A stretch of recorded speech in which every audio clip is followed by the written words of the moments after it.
This is part 5 of my ex tried to swap me, and my private investigator that I hired ended up getting charged by the FBI. I ended up taking my vehicle to Hyundai to get it inspected for tracking devices. And the reason why I did that is because I had seen signs of entry in my house numerous times, as well as my vehicle numerous times since June.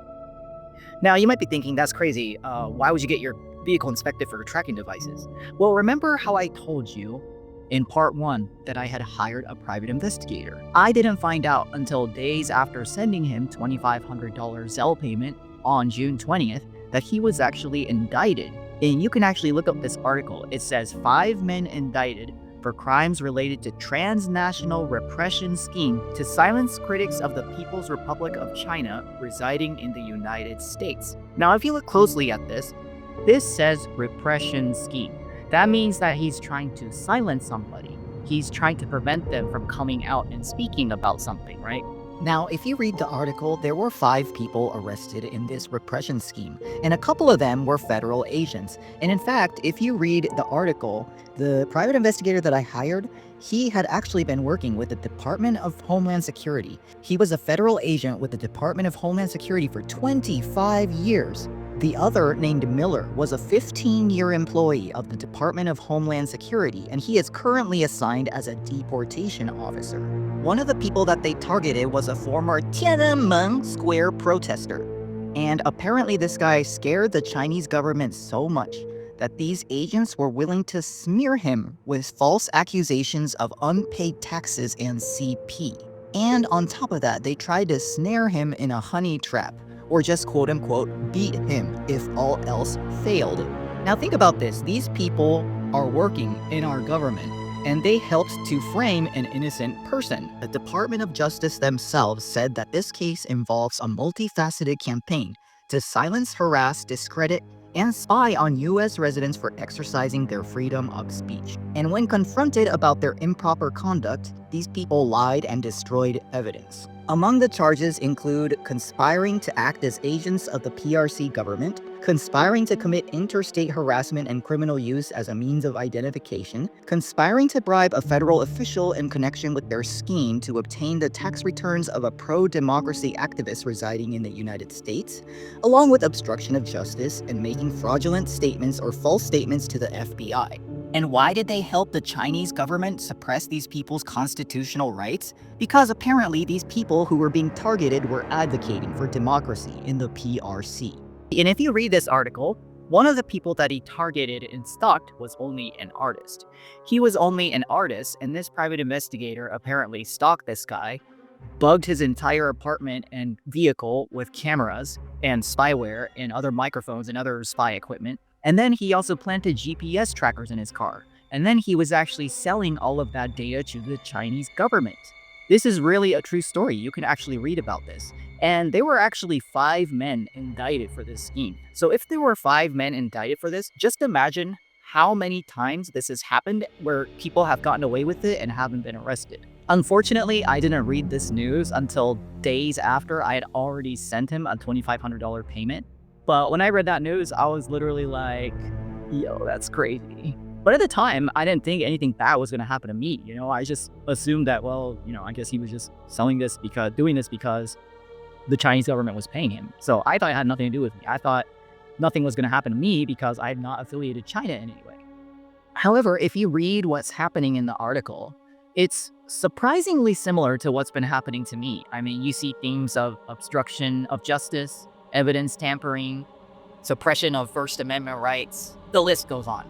Well, remember how I told you that I had taken a video of 2 androids? They were supposedly labeled Android 1 and Android 2. However, when I looked up the MAC number for these, one came back to Shenzhen Company in China, and the other one came back to Huizhou Gaoshenda Technology in China. So is it just a coincidence that Maps thought I was in Shenzhen, China, even though I've never connected there? Ordinarily, I wouldn't post personal information such as MAC addresses or IP addresses, but I'm posting this as a warning to other people that if you see these 2 MAC addresses, your shit's about to get rocked for real. And here's what else is interesting about this is when you look up these companies and what they make, neither of them make Androids or cell phones at all. One of them makes radio frequency modules internet products, hardware components for TVs, tablets, or routers. The other one makes televisions, lights, network devices, and other random Wi-Fi and Bluetooth modules. So now I wonder, is it just a coincidence? Is it just a coincidence that these two devices that were connected to my Wi-Fi the day before I got every single device that I owned hacked into happened to come from the country of China? Probably the funniest part about all this is that I'm not even Chinese and I've never been to China, yet somebody's trying to make it look like I'm affiliated with this somehow. It's like, dude, did you even bother to do your homework? My cybersecurity expert that I hired also confirmed that this is indeed a government-level cyber attack. Remember how I told you how back in June an Android 15 accessed my Butterfly app? This is an app that is used to open gates at my apartment complex. Now I'm going to go into some of the signs of entry that I've seen. This is one of the signs of entry that I've seen in my house. This was a lockbox that I purchased on July 5th. Now remember that I purchased this July 5th on Amazon. Amazon has 2-day shipping, so this came the week of July 7th.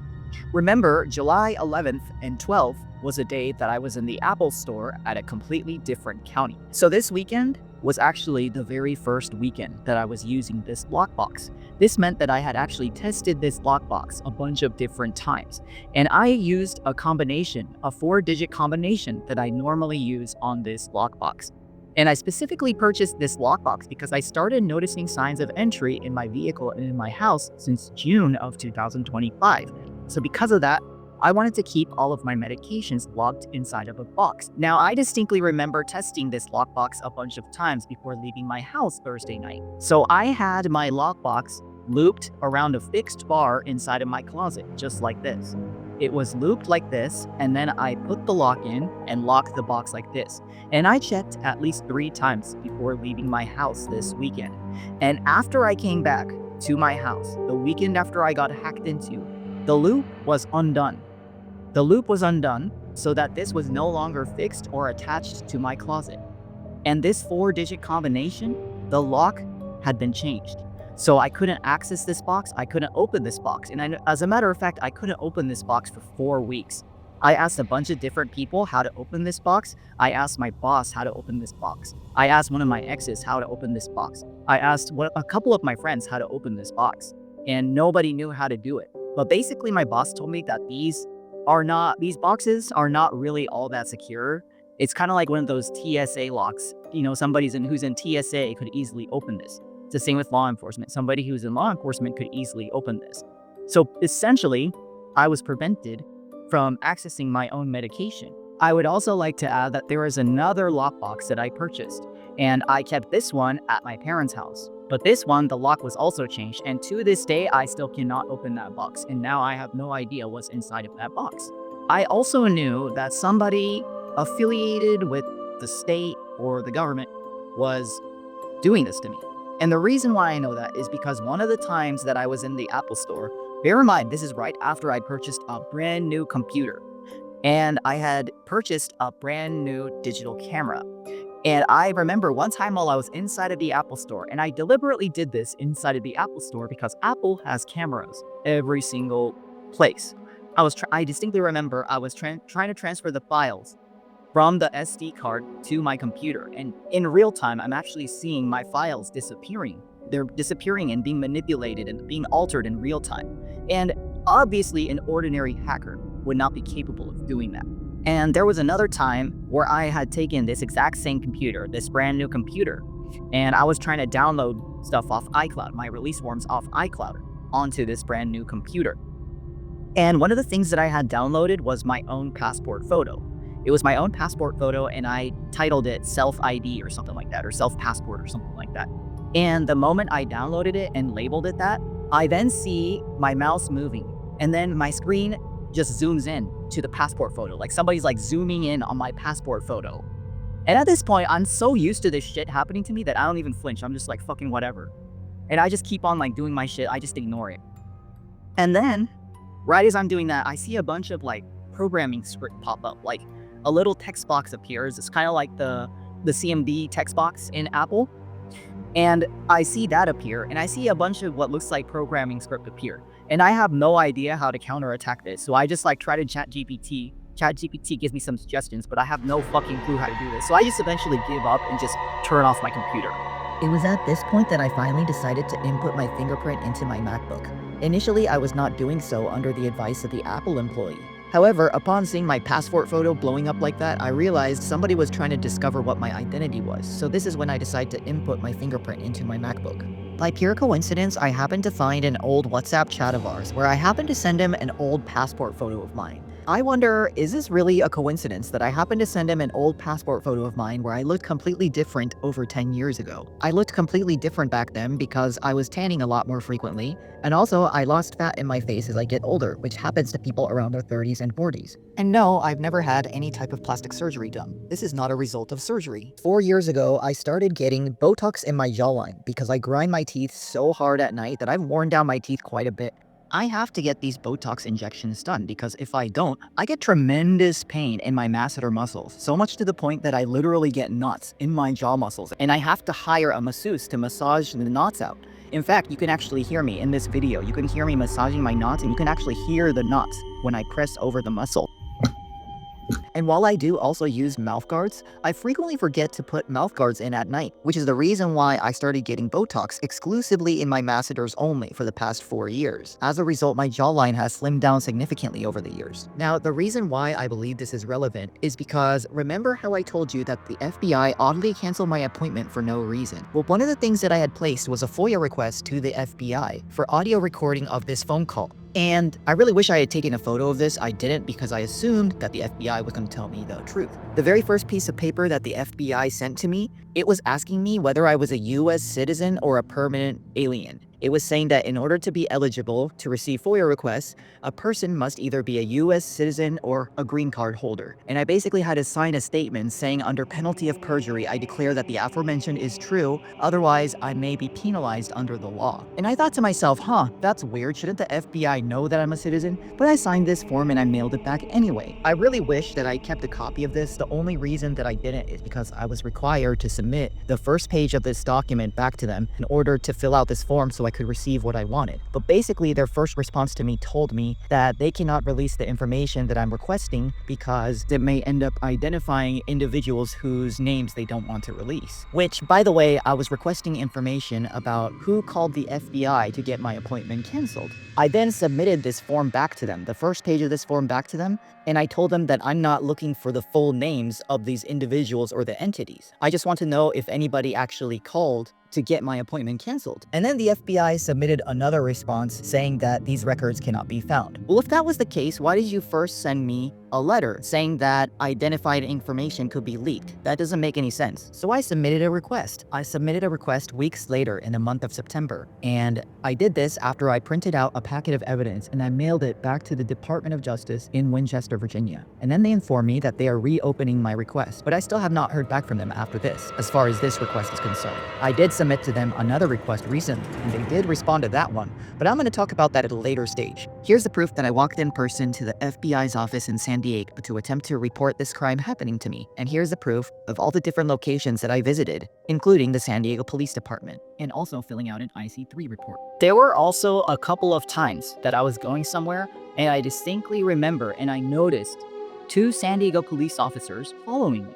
They were tracking me and following me and entering different businesses that I was entering. I remember them following me to the San Diego Public Library, for example. Now, one of the times that I see 2 San Diego police officers following me into a building, I'm going upstairs and they stay on the first floor. And one of them starts playing a recording on some sort of like iPad type device. And I can actually hear it from upstairs because even though I'm upstairs, you have to remember it's like it's open, there's no walls, so the sound actually echoes upstairs. And he plays a recording of, I don't know if it's like a police dispatch radio or a phone call, but it sounds like some sort of call recording.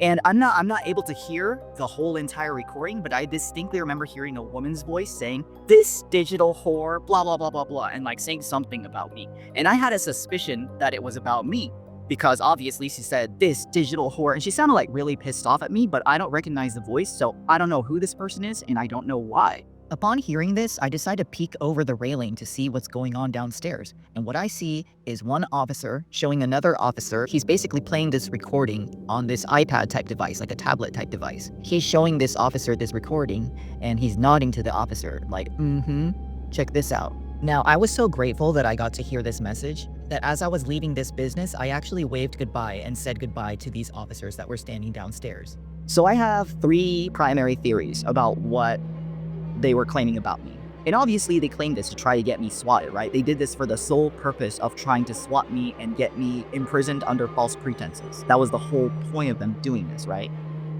So the first theory that I have is that, number 1, because I'm a content creator, we are required by law to take something called 2257 model release forms.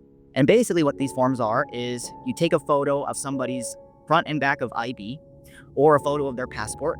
Then you have to take a photo of the model release contract that they sign. And then you have to take a photo of them alongside their ID and the contract side by side. And this is something that's standard for all content creators. Like, we can't post anybody unless we do all these forms. So my theory is whoever tried to swap me, they claimed that I was like stealing people's passports or stealing people's identities or something like that. Now, the second theory that I have is that, remember how I said I had hired a private investigator to look into my ex? So because my ex had previously worked for defense contractors and national security companies, I believe that one of the things that may have been said about me was that I was investigating his workplace or something to do with the country, you know, like something to do with like espionage or treason, something like that. Because the shit that has happened to me, like this is not for like some ordinary criminal, you know what I mean? Like this is for like somebody who's like committing like acts of treason against the country, or like they're a fucking terrorist, or like they're a fucking mafia boss, or they're part of some organized crime syndicate, you know what I mean? Quite frankly, them accusing me of this doesn't even make sense because my ex stopped working for a defense contractor in 2024. He also wasn't working at all by the time we broke up. And it's like, if I was actually going to investigate his workplace, why wouldn't I do that while he's still working at those places? So the third theory that I have is because, you know, I had seen a drug dog at least like a couple different times. They probably told them that I was part of some like international like fucking drug trafficking ring or something along those lines, or like fucking, I don't know, like I'm smuggling something, you know, I'm doing something I'm not supposed to be doing, or like something like that. That's what I figured. Those are my top 3 theories. Remember how I told you on July 11th, I walked out of the Apple store, went to my car, saw a police car facing in the direction of my car, and as I opened the door to my vehicle, on my driver's seat, I see my iCloud password ripped in half and placed on my driver's seat. And it was placed right on my driver's seat in a spot that I would obviously have noticed if I put it there. Now, on this particular day, I happen to have 5 or 6 biohazard boxes in the back of my trunk. Now, why did I have these biohazard boxes? Well, these were all exclusively used for medical purposes. For example, back in 2024, I purchased a product called Dr. Lipo, and I was using this product on myself. It basically requires hundreds of subdermal injections, spaced about 0.5 centimeters apart from each other. So basically, you see this grid-type screen, and imagine each one of these dots or each one of these circles is the spot that you need to inject. Basically, imagine that all over your stomach or all over your love handles. Basically, that's the area that I was targeting. Now, these boxes were just sitting in my apartment for the longest time because I am a procrastinator. I just forget to do stuff. Sometimes it helps me, sometimes it hurts me. So I happen to have all of these biohazard boxes in my trunk on this exact same day that I happened to see this police car facing my vehicle and those passwords ripped up on my place. And my ex also knew that I was using this product. He knew from the very beginning that I was using this product. And each session basically requires hundreds of subdermal injections. So naturally, after a few sessions, you can clearly see that you're gonna go through a bunch of injections. And you can still see in this box right here, I still have 6 vials of Dr. Lipo left. 1 vial alone requires thousands of subdermal injections. They require so many. My ex not only knew that I was taking this product, he also knew that I was very interested in other injectable medications such as NAD or glutathione. I'm gonna NAD for the rest of my life and I'm never gonna age. My ex also knew that I ordered these biohazard waste disposal bins back in 2024 around the same time that I had ordered this Dr. Lipo. And I had just been keeping them around my house because I had been procrastinating for the longest time. Or I work from 9 to 5, which is the reason why I didn't really have time to just throw it away. Now remember that my moving date was July 20th. So this means that I had to get rid of those biohazard boxes shortly before then. But how did my ex know which weekend that I was planning on taking up those biohazard boxes? Well, there are only 2 options. right? He either implanted a camera illegally into my apartment, as these people in this article clearly did, or the second option is that he was actually periodically breaking in during a time that he knew I wasn't going to be there, because this man knew my routines very well. He knew whenever I would leave and he knew whenever I would be back.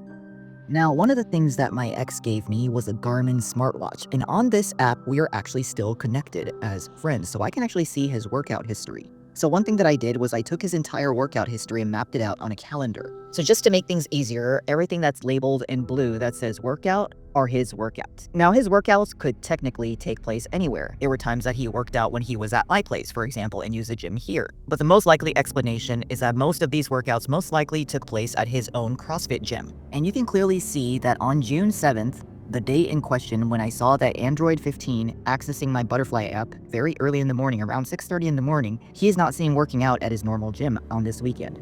Nor is he seen working out at the gym the next weekend after that. His normal workout routine is to work out between 3 or 4 times a week. But one of the things that I noticed is that he bizarrely has a very large gap from July 11th, which happens to be the very same day that I spent the entire day at Apple trying to get my computer fixed. And he did work out on July 10th, the day before, which is the same day that I happened to see Android 1 and Android 2 connected to my AT&T Wi-Fi. But his workout was at 6:30 in the morning, which is normally not a time that he usually works out. He normally either works out at around 8 or 8:30 in the morning or later on around 4 or 5 p.m.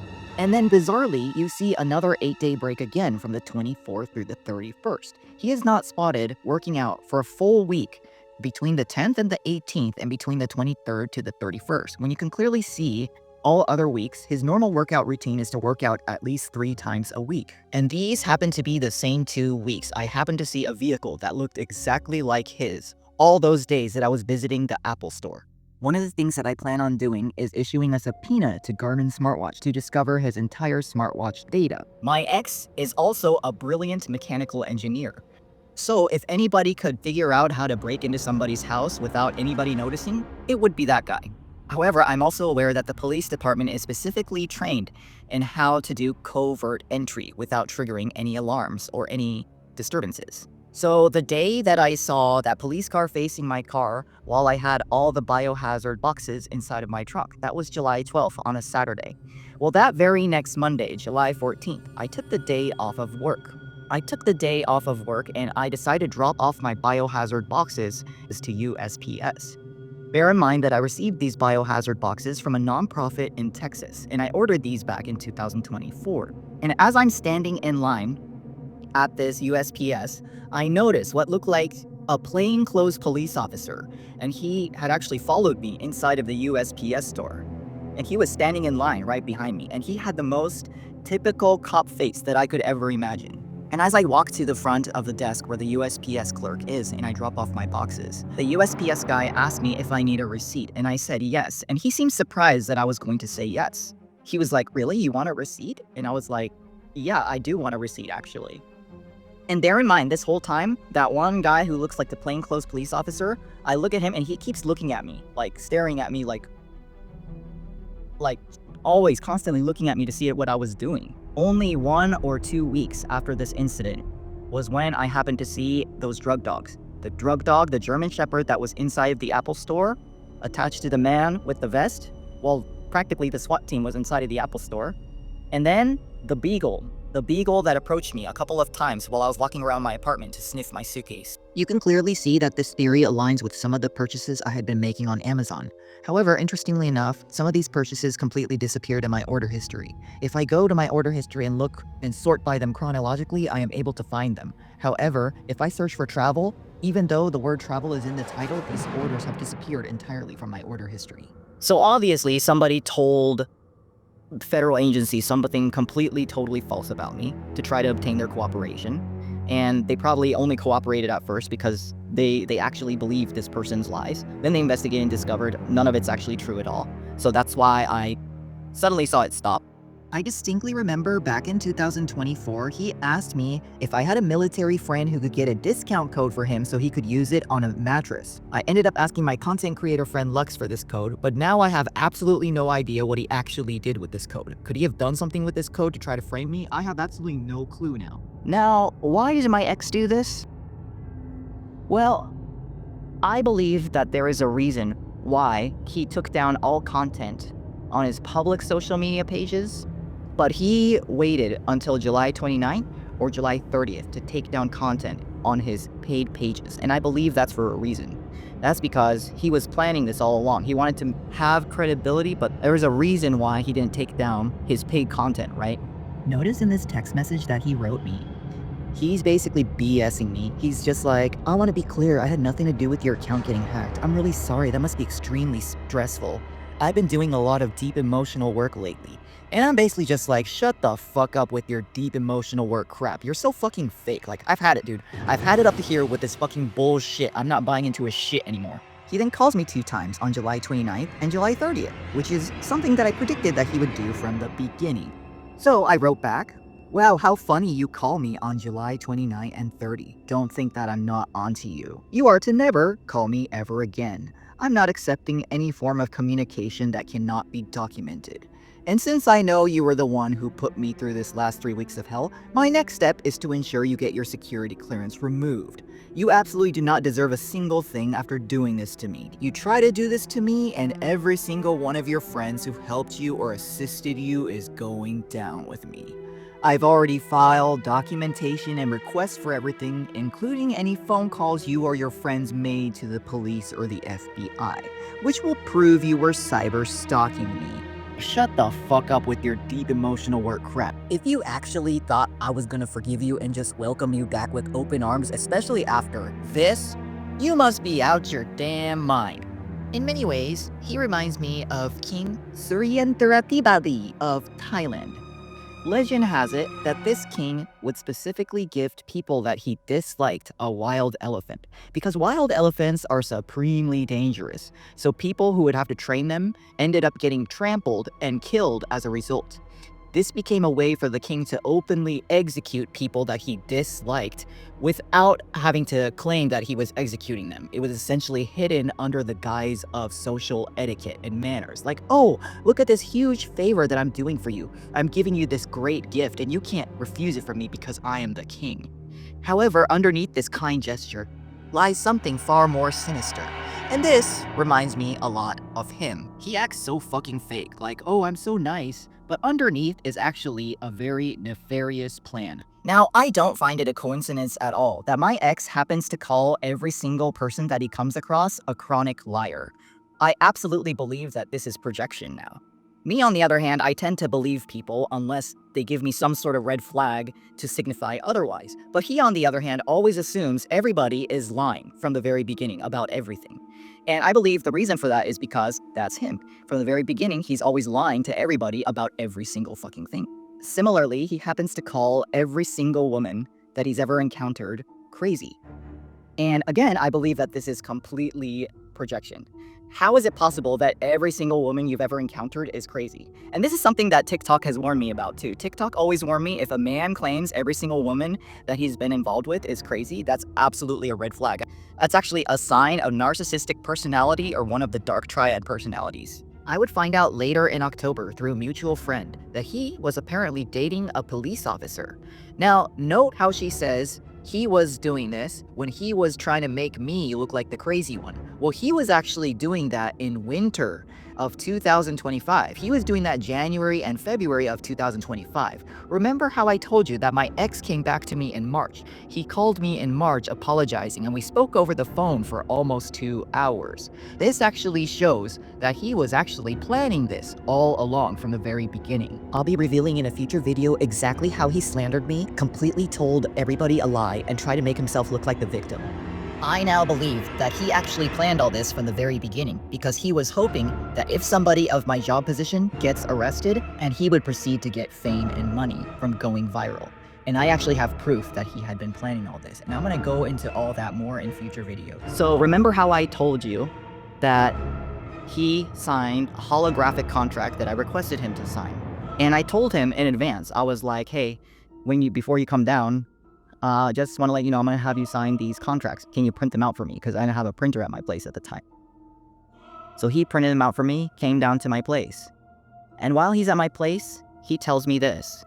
My next girlfriend is going to be so jealous of our videos.